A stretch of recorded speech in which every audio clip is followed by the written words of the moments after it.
Hey there, it's Marley Major. Before we dig in, don't forget to like, subscribe, and ring that bell because you definitely don't want to miss another glorious disaster here on Every Day's a Train Wreck. Because missing an episode, now that would be a train wreck. Let's get to it.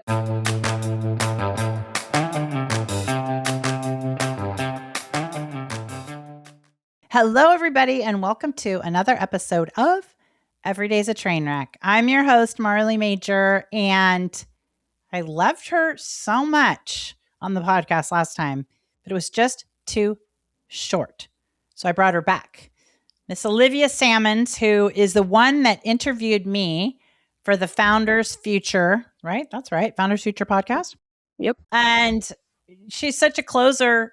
She closed me when I wasn't even trying to be closed for what they do for sales. But it's Olivia more that I'm fascinated with and her soccer background, etc. So Olivia, welcome to the show. And please tell everybody kind of what it is you do. And then we'll dig into the good follow-up stuff.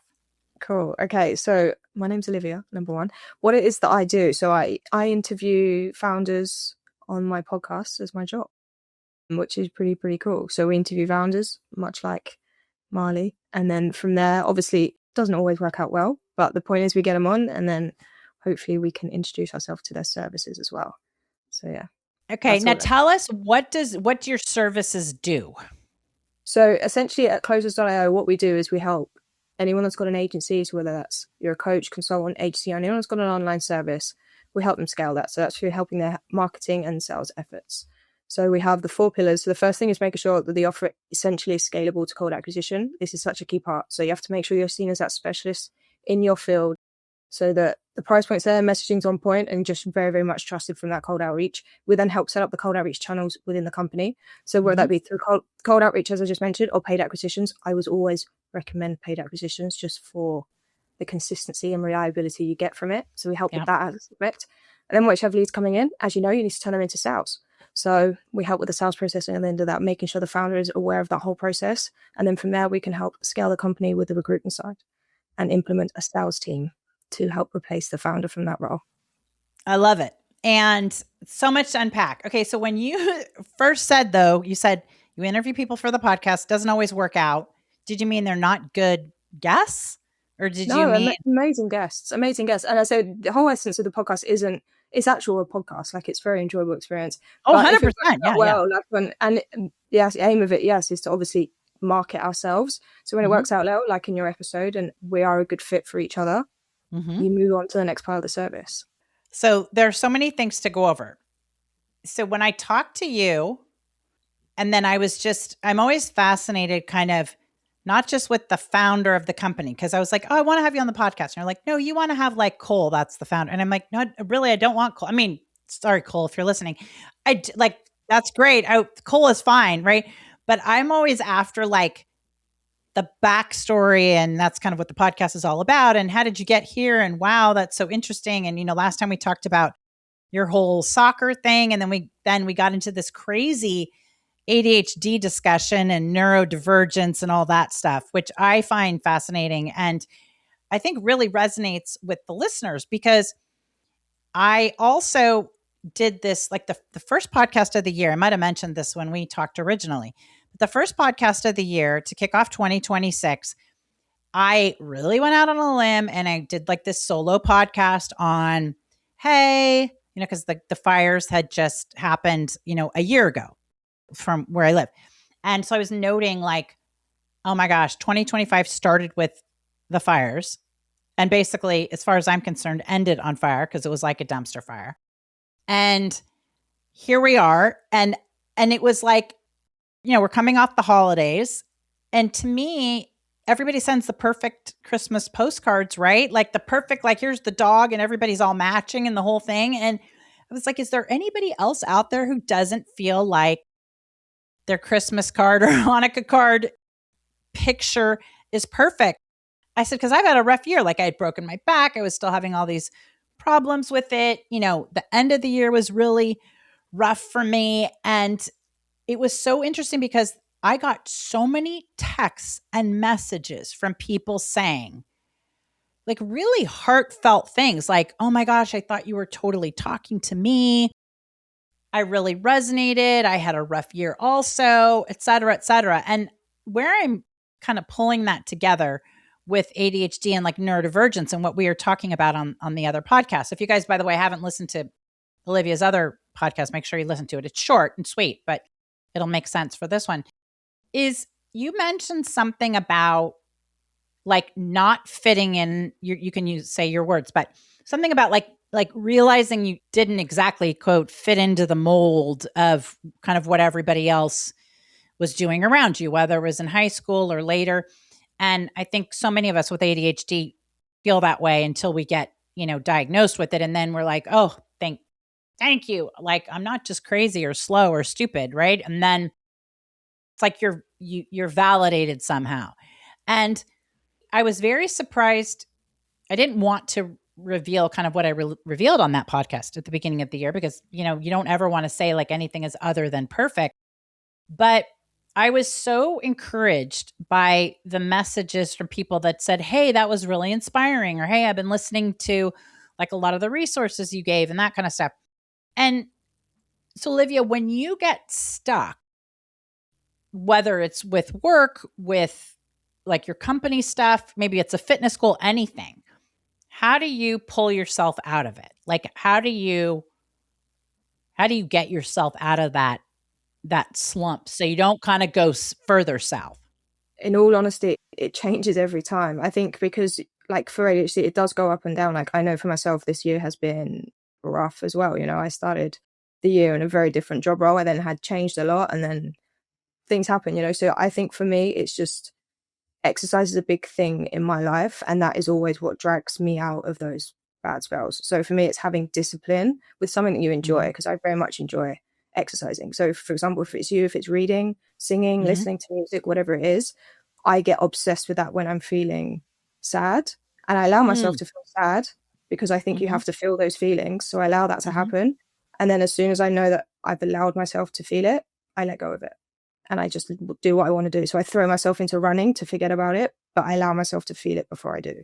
I think that's a key thing you just said, which is sort of compartmentalizing it and like allowing yourself to have the pity party. So you're not just ignoring it. You're not just having a cocktail. You're like, okay, this is lousy. I'm acknowledging it. I'm going to give it a certain amount of time, whatever that's going to be. But then we're going to move on, and we're going to move on to something healthy. Because as soon as like, you're like, oh, and then, whatever you do because you're going to go running and I'm going to go on a cupcake eating marathon, right? Like that's naturally where I'm going to go, which is not going to be a good thing. So I love what you said, because it's like doing something healthy or singing and by the way, it's funny you said singing, because there is a lot of data about when you sing and like singing every day, like out loud. And now I have probably the worst voice anybody has ever heard. I mean, I think I'm really fabulous in my head, but it does make me feel a lot better. It makes everybody else around me feel worse. I really should only do it in my car, but heads up, there's a lot of data showing that singing for some reason, and I would say music in general kind of like, flips things. But the other thing too, that it's really funny about what you're saying is, so it's the beginning of the year, it's 2026, it's January. We're a few weeks in, and I've had I already told everybody at the beginning of the year kind of started as its own dumpster fire, but I've had like really specific goals. I always do for business, personally, etc. And what's so funny is when the student is ready, the teacher will appear, right? So you guys pitched me to be on the podcast. I was like, yeah, sure. Had no intention of I was like, what am I going to sign up for sales stuff, right? Like, I think I'm a pretty good salesperson, but I just wasn't even thinking of that. But in order to have you on the podcast, I said, yeah, I'll have my call with the guys. And then it's Amar, right? Or is that Amar? Who's that happened after the podcast. Yeah. So after the podcast, but his name is Amar, right? Yeah. So then I got flipped like, okay, just talk to him. And I was like, okay, great. And I then signed up with you guys with this 12-week program, and I was all excited. And I'm telling my assistant, and she is like, what, we're like relaunching the website. We have like 9,000 projects. Like now we're in sales school for 3 months. And it was like, yes. Where I'm going with this is this week has been a really busy week, as was last week. And so I just listened to Mr. Cole Gordon on my sales videos and my pitch videos. And then the other guy, I forget his name. So it was kind of like, I feel like what you were doing with running, right? And it was amazing because it kept my mind occupied and occupied on good things. Like I got distracted in the best way. Plus, I felt like I was being proactive and like productive. So I wonder, do you think there's a certain component to that as well? Like you do something to distract yourself, but like afterwards, like you're getting a runner's high, or I'm probably getting some kind of dopamine or something, just feeling like, oh yay, I've learned something. Yeah, 100%. I think a bit of both of that. And also I think with ADHD, like what you have to remember is we get distracted a lot. So like, Yes. so the thing with like, for me, what's running, it's a distraction so that my brain can start thinking. When you're doing something else, your brain is still working in the back end. So it's like another distraction for me is cooking. Singing as well. I can't sing to save my life, but I love listening to music. So cooking is the same I kind feel of thing. better. It's Okay. anything that's like, for me, like a manual task. Like I love ironing for the same thing because you can just get lost for hours. For me, Wow. Okay. I love ironing. It never yeah. dawned on me that that could be an ADHD thing. I wonder if that And I think it's actually, just a good enough distraction to keep you entertained. And my brain just goes on reels. I like come up with ideas, whatever. Like I sort out any bad thoughts. It's like it unravels itself. And it's for it, me, it's the same effect as if you're working as well. You just kind of unpack everything as you go. yeah, that I never thought of that, but that would be the same thing as like gardening. Like it's Yeah, not such heavy lifting. It's like you can kind of you can be thinking and it's mundane dreaming. enough but enjoyable at the Right. same. Yeah, and then you have something to show for it, like Yeah, beautiful iron yeah, and it's the shirts same. or And that's the same aspect of the dopamine after of the like you go for a run or for example doing your self training. It's the same aspect of the same thing.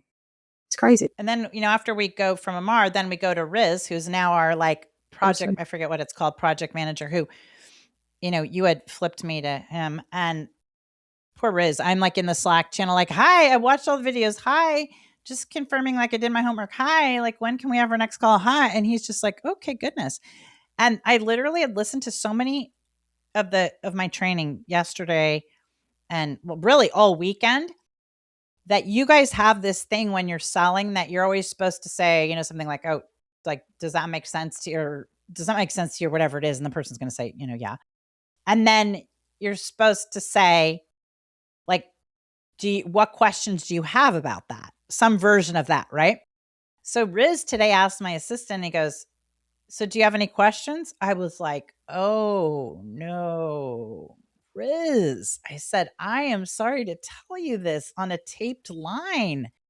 That is not the question. I said, the question is, what are your questions about this? So yeah, talk about creating. It's like he's like created an AI monster in me. I'm I just love like, that. that's not how that goes, Riz. So, uh, what is it? Well, here's the next question. Cole, who founded, I mean, I'm so impressed by that guy. And this is like, I am not in any way benefiting from touting you guys, but he is that guy is a machine. And my question to you is, do you think he has ADHD? Probably, or he's probably on the spectrum, but I think they all are. If you look at Homozy, I mean, you'd even go to like what's his name now? I can't even remember his name, but The blonde guy that does a lot of them? yeah, I would. Yeah, I would even go to like Tony Robbins. I think anyone that's on that level has to have that kind of discipline that comes with being neurodivergent or like neurospicy. But I think Cole is just an amazing guy, and I think what I love most about Cole is he's so down to earth, Yeah. unlike the other lot. The other lot paint a life, and they dig that like hard sales, or Yeah. like hustle culture.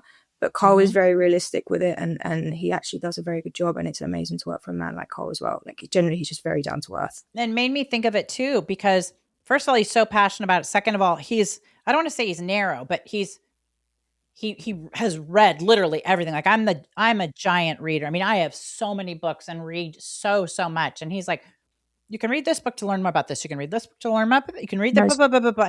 And I agree with so many things he says, because number one, he says if you're going to be really good at something, you have to be like a constant learner. I mean, and that was one of Stephen Covey's things is, sharpen the saw, where you're always just kind of learning these new things.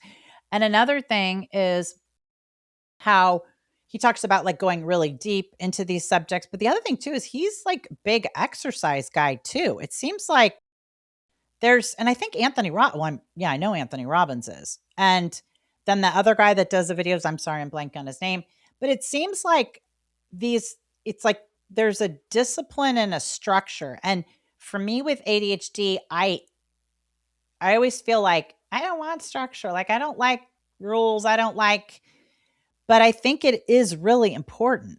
What do you think?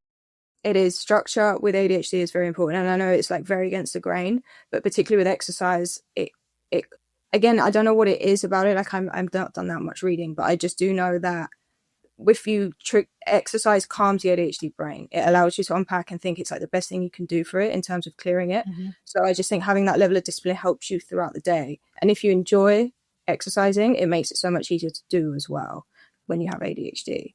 But Yeah. they definitely come hand in hand. And it was part of like my football journey was all ADHD as well, because I just got obsessed, and then you don't want to stop. And that's the thing is what people don't realize too is like, yes, we're totally distracted at times, but we have the superpower of being able to channel right into like, like I say, it's like burrowing through concrete. Like once I get my mindset on something, forget it. There's nothing And going to it can get be in my like way. the most random thing as well, like just out of the blue. And I'm like, suddenly I know how to make candles. I'm like, yep. Like, exactly.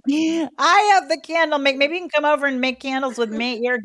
You know what? You're so, and then it's like everything about candles or everything about an app. Like we're supposed to sign up with Go High Level, right? And we use Kajabi, this kind of CRM, but they're like, oh, use Go High Level. And I was like, this is so not what I need to do. Now I'm like, going to be watching every training video about freaking Go High Level. Like this is how is it so much better? Like it's just so easy to use. It's just so simple the way it flows. I used to use Go High Level for about like 3 years. It was really good. Really and good. that's how you guys put all your lead, like how you kind of organize yourself, right? Yeah. So And that's one aspect of it. And do you like, how, like we were talking last time about like when you're selling and stuff, you have these kind of like scripts or these cut and paste things and stuff. Do you keep those in Go High Level? Like, do you have them like in Google Drive or something?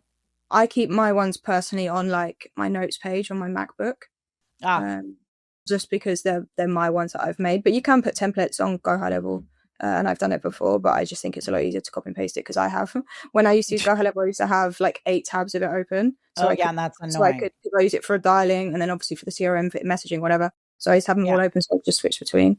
Like kind of going back to the sales thing, like if people are listening to this and they have their own company, because I think sales is one of the hardest. I am kind of naturally good at sales, but I think for other people who have their own businesses, we seem to forget that you actually constantly have to have leads coming in, right? Because there's natural attrition in business. There's just like some of your customers are just not going to use your service again or buy your products or whatever, just because that's how it goes. Yeah. They just might not need it. They moved, whatever it is. And I think as entrepreneurs, we get so in our heads and focused on like the jobs we have, or like, as I say, for event planners. And we forget that you've got to have like ads running or something that's constantly bringing people to your front door. And that was a real benefit to me of listening to your training stuff. We normally are slow in January, kind of January and February. There aren't tons of events, tons of events, the types of events that we want to do. But it really got me thinking, like, I could actually change that, right? Like I could, do these like paid ads and focus on actually filling my funnel during those down times. And I think the other thing that's great about your processes is there's kind of like, there's no excuse. Like you guys help us set up the structure and framework, and then we've got to follow our little A to Z checklist.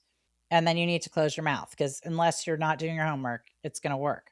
With regards to the events company, but like even you can apply it to anything. Like the problem is, I think a lot of people, especially when it comes to online selling or like the high ticket space, they act as if it is a restaurant or like a shop that's popped up you know, in a mall or a shopping center, where they'll get like full traffic and people will just find them. If you're not Bingo. adverts You out there, hit no it. one's gonna know you're there. You hit the nail on the head. And I never thought of it that way. That yes, a retail space is expensive and it's certainly not for everybody, but you're right. It's the foot traffic that's constantly going by. And so there's that constant opportunity to like, oh, see them, see their branding, see their, take a selfie in front of their shop. But the rest of us who have businesses who don't necessarily, we have an office and stuff, but it's not like a retail space. Yeah.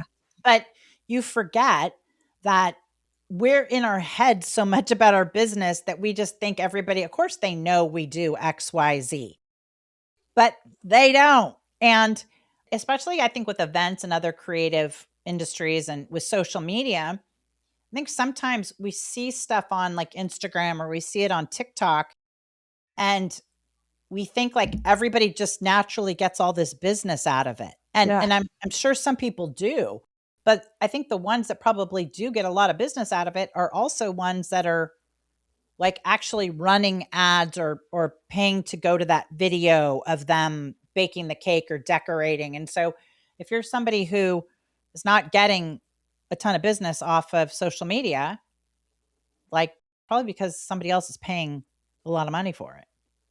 Right? Yeah.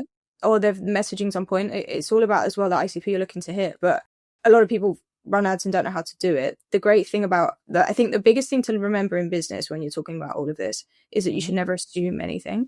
So you should never assume that anyone knows who you are. You should never assume that anyone knows what you do. Because if you think about yourself and how you see the world, like I don't walk past and pay attention to anybody else. Right. You're in your own space too much. So it's the same for anything in business. You can't assume that everyone knows what you do. So you have to act as if no one does. And that's fine. And then from there, you can pick and choose. So if you're a shop front, for example, you have people walking by, you might have an Instagram account. Yeah, you get footfall coming in. But if you're an office building that's just got a banner above it, events company, but no one's going to know that you're running an event or whatever. So if you can put that on advertise and yes, pay money to push it, but also the thing with what we're teaching you at the moment is making sure the messaging is there. So you know exactly who you're talking to. You're not just throwing an ad out because you think someone wants to see it. You have to have an actual solution with that ad. I love that. And here's the other thing is that one thing I noticed from the absolute get-go is that your messaging is literally exactly the same. I mean, and to me it's like kind of guy messaging. Like the reason I say that is because like whenever we do something, like we're so focused on the branding and the Pantone color and the this and the that and all that stuff. And I think our target audience resonates with that, which that can get you in trouble later because sometimes you spend too much time on the wrong thing. But the reason I say it's guy messaging is like, I feel like these guys pull up the Google Doc with like, these are the 4 things that closers.io does. Right. And I swear to you, I feel like then your ads or your board that we work on, I feel like everybody's just cutting and pasting those exact things. And which is really nice because it's like we know what you guys do, you know? The thing of what a lot of people do is use a lot of jargon because they mistake marketing for advertising. Yes. The colors and the difference. So I can't tell you exactly the difference, but tell us in your opinion what the difference. So for me, marketing is more psychology. So marketing is part of the sales process. And then you have advertising, which is the branding, the graphic design, the colors of the logos, the fonts and whatever else. That's to grab people's attention. With marketing, you need to talk to their pain. You need to tell them why they need you or why you need them in essence. So that's why the messaging is so clear. And it is very bro messaging, but it's direct and to the point. There's no fluff. You're talking to exactly that person. You're giving them exactly what they need and then offering a way to obtain that. That's what you need to offer people. Everyone's busy. Everyone has their own time. They just want information and move on. That's the best way to do it. Can you help me? Yes, you can. Okay, amazing. How? Yes. And it is like, as you're saying, like the bro messaging or whatever, but it's funny because I mean, based on being in your forums and stuff, I mean, there definitely are more men in there, I think, than women, but maybe not, but at least the ones it seems that are commenting. But the reason I say that is, to me, that's a great thing because to me, it's like, it isn't fluff. It is just straight to the point. And what it got me so excited because as they say, I mean, everybody can always learn how to sell better when you have a business, but it got me really inspired to like relaunch our whole, like we used to do this thing called How to Be a Party Goddess, right? Where, we took like people who wanted to get into event planning and taught them how to launch their business. And that's what we're now relaunching. I think we did this 15 years, maybe 18 years ago or something. I mean, it was like right when my daughter was born.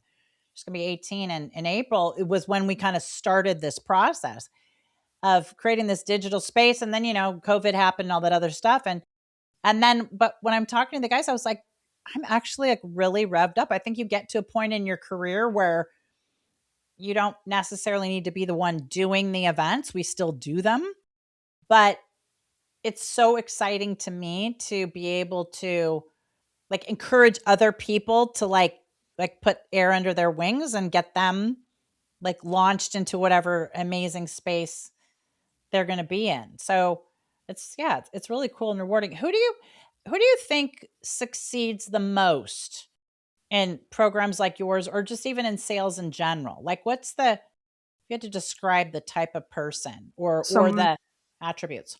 I think to succeed in the program, like for example yourself, it's someone that applies themselves to it and does it. Like we said that already. I think online, like if anyone's looking to set up their own offer and do something, such like yourself, aiding somebody to earn money is always a great thing because people love earning money, so they will pay for a service that helps them earn money. Anyone that's in pain, so if you've got an offer where you can really solve somebody's pain, so whether that be a relationship coach, a pain coach, like a chronic pain coach. Yeah, literally. Yeah, anyone that is suffering maybe from substance abuse and you can help solve that in a natural, holistic way. Yeah. Anything you can teach somebody how to make their life better is a great asset to start with. So if you're a real estater, like if you sell real estate or houses, whatever, if you can teach somebody how to be their own broker, why not do that? I love it. And do you think, because the guys on the calls talk a lot about saturated markets and saturated businesses, and there's so many things that like I've taught in a different, or I might say it differently. Like I always say, entrepreneurs build their businesses backwards. Like we build the business based on what we're good at. And then we go, oh, good. Like this is amazing. You should buy it. But people don't buy that way. They buy based on, what they're looking for said how they want it said. And you guys preach that in a slightly, different way. Basically, like you got to give the customer what they want. Even sometimes not necessarily what they need. They might need to lose weight, but you have to give them what they want. They have to like actually want it. But they talk about saturated markets. Do you think, like based on your experience these days, like what are some markets that you think are really, really rough to go into these days and compete? Fitness. Anything really? Fitness. Because there's so many of them. So many of them, and it's so hard to trust the right ones because everyone has an opinion. There's a lot of fad diets, there's a lot of this and all that, especially online. It's that's a tough one to follow.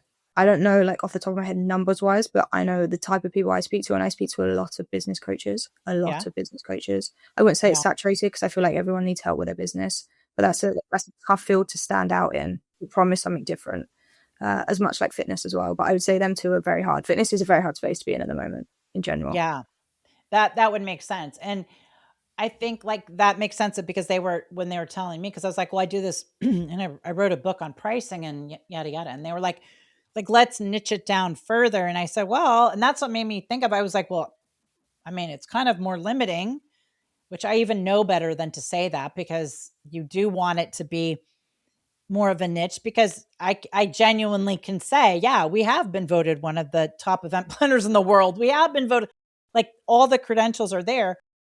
But for me, sometimes I don't always like, oh, but like, what would I teach them? What would I mean? Which is insane because I have an opinion on everything. But I think you're right. When you say like business coaches or whatever, I just go, oh my gosh, like there's like everybody's a business coach. But when it gets really specific, like we teach people how to do this so they can, solve that problem. What do you think are some spaces that you think people should get into? So if like somebody's looking for a side hustle or somebody's looking like listening to this podcast and kind of like, well, I don't know, maybe I do want to leave my job or maybe I do want to start something. What do you think and it can even include, what would you want to see out there? I don't know. That is a very good question though. That is a very good question. if you have to, while I'm talking, I'll think about it, because I had definitely heard one the other day and I was like, that was an amazing thing that I would help do. I think for me personally, if I was going to do anything, it would be helping people. It would be more like restaurant consultancy or like Oh, I hospitality. think that would be, especially I think because, that'd be amazing. yeah, I do too. And especially these days, because there are mom and pops, there Literally. are like, even on, I think you could crush it. Like, Cole, I really hope you're not listening, but I think you could crush it. Cause remember, I started in the restaurant business. I think you know Yeah. that, but restaurant consultants and all this stuff are like, usually super bougie and expensive and all this other stuff. And then you're like, oh my God, what did I just spend all that money on? Yeah. But even like for you, even if you did like the mom and pop thing, or kind of like the non-franchise model, right? Like, let's say, assuming that somebody started because they're a great cook or it's a family business, et cetera. But even like monetizing food trucks and Yeah. stuff, Well, that's I cool. think that would be so cool, because that is literally, those are like all over the world, right? Yeah. And there are so many mistakes you can make, because I mean, it's the money between the wallpaper and the wall, right? It's Yeah. like the margins are so thin, but yet some of them do so well because they're so smart about marketing, right? And yeah, so anyway, little plug, I think you should consider that. And what do you think makes the best kind of guest on your podcast? Someone like you, actually, just Oh, that's thank you. not easy to sell to, but someone that's open. That was a joke. Someone that's open and having a good conversation. It's very hard to pull blood from a stone, if to put it Yeah. bluntly. So if someone's a bit nervous or a bit shy, I try my best to make everybody feel comfortable.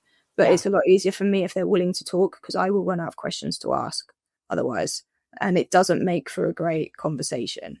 So it's nice when they have their own personality and they're comfortable to use it. Like, do you get a lot of those, like, people that you feel like are, I mean, they might deliver, but do you get a lot of people who are nervous to be on?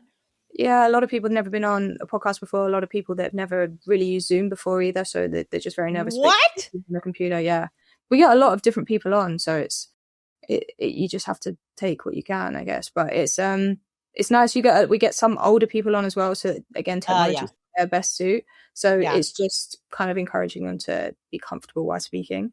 And some people get it, and some people don't. It's harder when English isn't their first language as well. We have a lot of Oh, you. yeah. Yeah. Plus, you guys go so fast. I'm telling you, I think anybody in sales, I mean, I think everybody tells me I talk so fast. They're like, wait, could you just, but my goodness, I talked to Riz, I talked to you, I talked to like anybody that's been part of your, they're like, But it's like, both me and Riz are from the UK, so we speak a lot quicker than Americans. I do oh know. my Lord. Riz is like, am I going too fast? I'm thinking, I mean, I feel like I'm about to have like I'm having heart palpitations, but I guess not. I mean, I think like, oh my Lord. And I'm typing at the same time. And he's like, well, you're going to get these notes already. I'm like, I just need something to do with my hands here, Riz, because I'm about to stroke out. But yeah, it's cool. Now, what are your favorite things about the family restaurant? Like family, and by the way, is your family still in the restaurant business? Yeah, so my family were always really big in the restaurants business. My dad opened his first, like, it was I suppose like a boutique coffee shop when he was like 20, and then we moved and he opened a TGI Fridays franchise in the south of Spain. So he all had that, and then Yeah. now he's still in the restaurant. So he has like several pubs and stuff. We now have like a family-run Mediterranean restaurant, which is really cute. And where is it? What part of Spain? In Marbella, so in the south of Spain. Oh, Yeah, I feel free love to come Marbella. anytime. Well, you know what's crazy? Is that where you live in Marbella? Yeah, yeah. Oh, you're gonna lose your mind. So my bougie daughter, who I've got to get back on the podcast, is right now obsessed with Spain. So yours truly is going to Spain with her two little friends and the two moms at the end of March. They want to go to Mallorca, and I don't know, we're gonna go like Barcelona, Madrid. I mean, I've been to Spain, but can't believe you're in Marbella. Is the Marbella Club still there?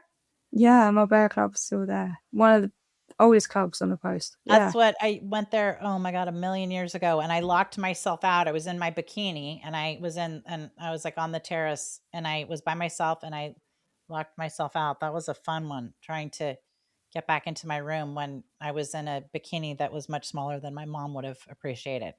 So hopefully I can see you when I get to when I get to Spain. I don't know why, how I spaced that. That's right. Now you're in Spain. I don't think we spoke about it, but yeah, they still have the restaurant. I worked in the restaurant for a very long time. I worked in there for like 7 years while I was doing other jobs. Like because we only open in the evenings, so it was a great little part-time like gig for me to earn a little bit of extra money. I like work 4 hours a day. It was pretty sick. So I basically much could run every station in a restaurant, and then from there, I just think like I could know how to. It's the same as business setup. So once you know the business side and the actual foundational side, like you could with events funding, like that's your specialty in business. That's why you need to sell to them people. You could be a business coach. I could be a business coach, but I know 100%. I know about restaurants. So like, why not just do that? Okay. Well, then, so give the restaurant a shout out in Marbella. Shango's is what it's called. Shango's. SH? SHANGOS. And what's the, does it have an Instagram? It does. I think it's at Shango's restaurant. Oh, well, you shouldn't be a business coach if you don't know their Instagram. No, I'm just kidding. Not my Instagram, unfortunately, but it's actually. Okay. Okay. I don't know. Got it. Yeah. I love it. Okay. So what else? Anything else? Any other great tips and advice you can give our listeners who maybe need just like a pick me up, maybe need a refresher with their business? Any of Olivia's secret sauce we can share? I think if you're feeling down or struggling in your business, like to get back in love with it again, remember what part of that business you love, and then outsource the rest. If you can afford to, I know not everyone can, but if you can afford to just stay in what you love doing, that's what you should be doing. If you're not good at anything else, let other people do it. Like live in your zone of brilliance and you'll be happy for it. Because that's why you start the business, right? To do that job. You are correct. You are correct, as always. So this is great because I think the next podcast you and I are going to do, if I don't make you do one before, is going to be when we're in Spain together. Haha. Okay, I love it. So Miss Olivia, what did we give last time? Did we give you on LinkedIn, Olivia Sammons? Yeah, Sammons like the fish? Sammons, yeah. It's you can actually have my Instagram if you prefer. I think it's better than LinkedIn. Yeah. Liv_Sammons, but Sammons SAMMONS. No L. No L. Simmons, but with an I. Yeah. Oh, that's a better way to say it. Simmons with an I.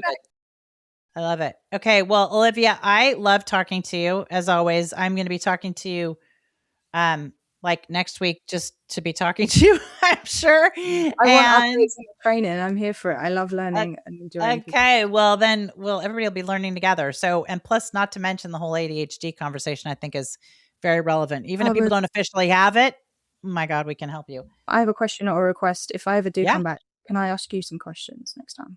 100%, dude. Yes. We'll tape another one next week that will air later. And then you can, in fact, you know what? Let's absolutely, you guys, let's do that. In fact, we're going to switch and you're going to interview me on my podcast. How about that? Let's do that. Email me over a topic, or if anyone wants to suggest. No, you know what? I think you should come up. Why don't you come up with the topic? And then that you're the interviewer and you be spicy time and you've talked to me enough now. And yeah, that'll be awesome. Okay. So I'll email you and we'll book something for next week, but yeah, I love that. And then, okay, this is great. Like if this were your podcast, Olivia, how would this go? I love that. I think that'd be so fun. Okay. Well, thank you for your time. Thank you for your tips. And everybody, thank you for listening.